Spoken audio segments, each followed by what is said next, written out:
Hi, my name is Summer Walter, and this presentation will discuss how the clarinet influenced the genre of jazz over time through style, technique, and tone.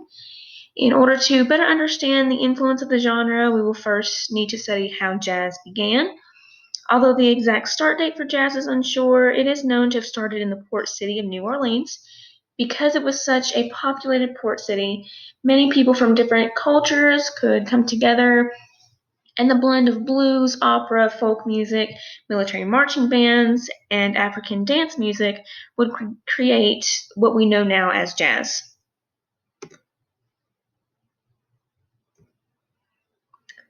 Though an exact date of an entire genre is hard to pin down, jazz is thought of as being around 1895 to 1915.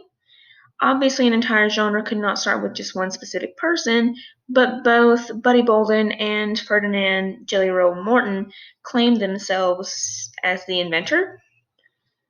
According to Leroy Ostrowski, author of Early Jazz, Bolden claimed that jazz started with his band in 1895, while Morton is quoted saying, "It is evidently known that New Orleans is the cradle of jazz, and I myself happened to be the inventor in the year 1902." Some sources state that jazz began when the town of Storyville, the first segregated red light district, opened in 1897. Although New Orleans was not the only town that was playing music like this at the time, it was a town where jazz seemed to grow and flourish more. Musicians congregated in New Orleans, creating its own repertoire and characteristics. The style was able to grow so quickly and dramatically because it was a port city, and with a blend of different cultures coming through in music, it created the New Orleans style of jazz. According to Ostrowski, the framework of New Orleans style jazz was collective improvisation performed on three wind instruments: the cornet, clarinet, and trombone. The band would also be made up of a string of rhythm instruments, depending on whether the group was playing indoors or outdoors. The cornet was normally the leader of the group with the melody, while the trombone defined harmony, and the clarinet added embellishments in order to make the song more entertaining for the audience. In the early stages of jazz, performers would improvise a given melody, and as they gained better understanding of music theory, they would start improvising harmonies as well. The most popular teachers that are credited for contributing to the pedagogy of jazz clarinet specifically are Lorenzo Sr. Tio and Louis Tio. The Tio brothers were both widely known for being studio teachers. However, according to Charles Kinzer, a professor at Longwood University, neither one of them actually taught their students jazz. In fact, it was their techniques and pedagogical skills that led their students to pioneer the set jazz style that we know of today. Their pedagogical skills is set to reflect the Creole, French African culture, as well as classical instruction. They focused on ear training and sight singing with solfege before ever touching the instrument. Once the students mastered the aural skills of music, the brothers then focused on intonation, finger technique, and tone quality. This action contributed to the students' high level of success in improvisation, as they were so well equipped with the fundamentals of music theory and training. It was also understood that in order to be a successful clarinetist in New Orleans, a musician had to take private lessons, and it was typically with one of the Tio brothers. The third member of the Tio family, Lorenzo Jr., son of Lorenzo Sr., followed in his father's and uncle's footsteps, constructing many jazz sounds associated with the genre today. The clarinet's wide range, expanding 3 octaves, and its unmatched timbre allowed it to fit well within the jazz horn sections. The clarinet used a variety of techniques that were not common for other instruments in a jazz ensemble, including pitch bending, growling, a heavy vibrato, and squealing high notes. Each of these characteristics is unlike what any other instrument was able to do or accomplish. These characteristics allowed the clarinet to serve as a template for pushing the boundaries for future jazz musicians, regardless of their choice instrument. According to Evan Christopher, a clarinetist and author of New Orleans Clarinet Origins, the clarinet should be thought of as a voice. And like all voices, each one is different with its own personality, timbre, vibrato, and inflection, especially when singing. And it was a clarinet's job to emulate that in performing.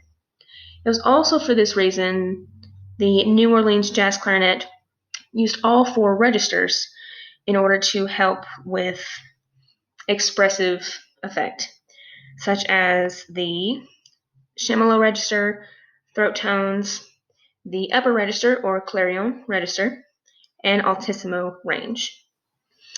Rusty Archives, author of The Evolution of Clarinet in Jazz, states that clarinetists would also often play more than what was written on the page by applying their own style of interpretation and embellishing the melodies to suit their own personalities. How did clarinets get the idea to incorporate vibrato while playing when it was not an ideal practice for classical performers? The two main styles that influenced the clarinet sound of New Orleans was opera and blues. The dynamic tendencies and vibrato of the two styles also influenced phrasing and melodic interpretation. One clarinetist in particular, Sidney Bechet, was known for using the two styles in his music.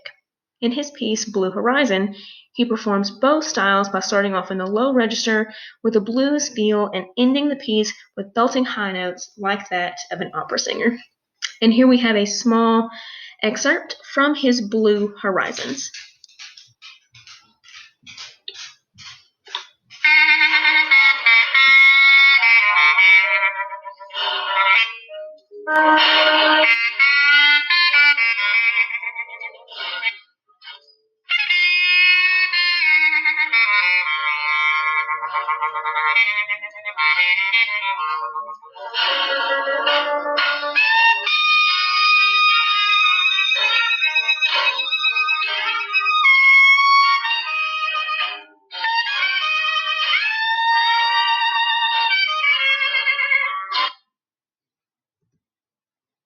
Another important factor to take into account for the New Orleans sound had to do with the subtropical climate.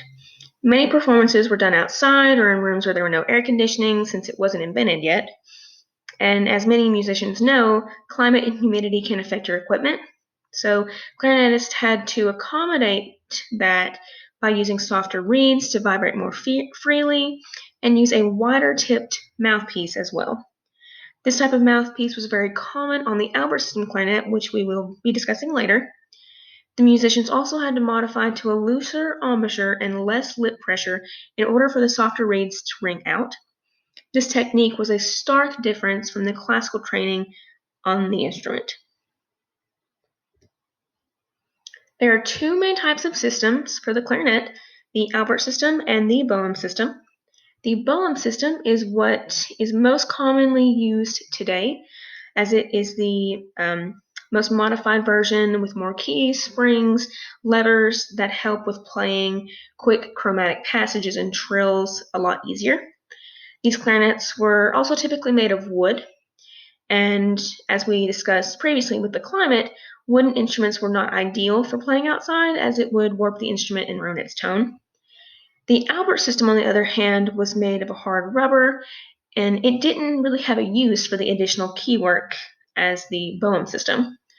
As dance music became more popular, the simpler style was in a much higher demand. Without the extra metalwork in the way, musicians could glide easier between notes to aid in glissandos, which was a common technique for jazz musicians. The mouthpiece of the Albert system was also wider, had a wider tip than the Boehm system, and pairing it with softer reeds created the essential jazz clarinet sound. Jazz musicians technically preferred the Albert system over the Boehm because of the tone being fuller, darker, and the quality was more uniform throughout the different registers.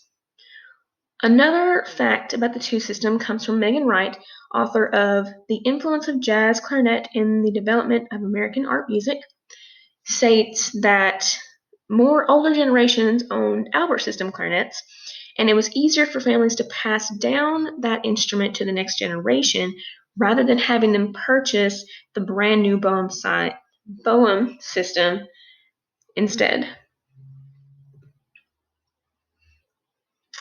In the early stages of jazz, the wind instruments would pass the melody off to one another. However, in the 1920s, the cornet was deemed the leader of the melody.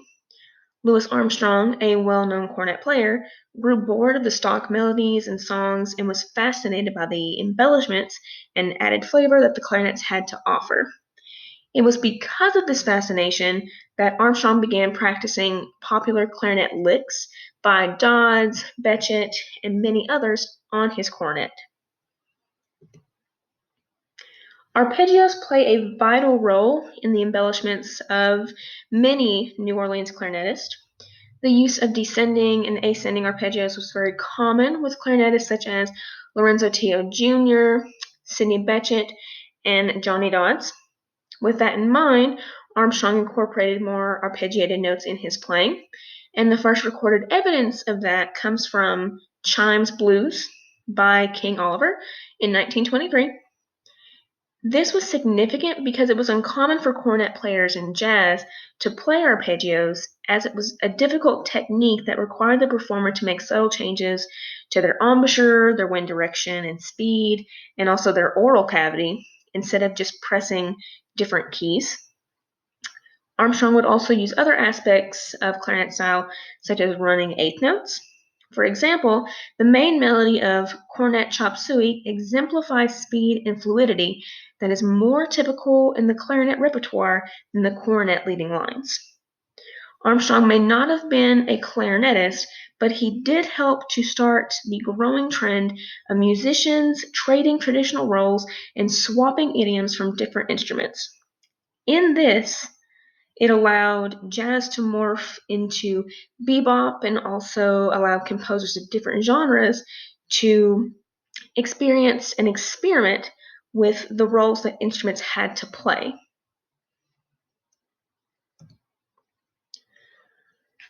And in conclusion, a study of the history and literature of the clarinet is essential for the development of the clarinet as a jazz instrument and the changes it brought to jazz itself.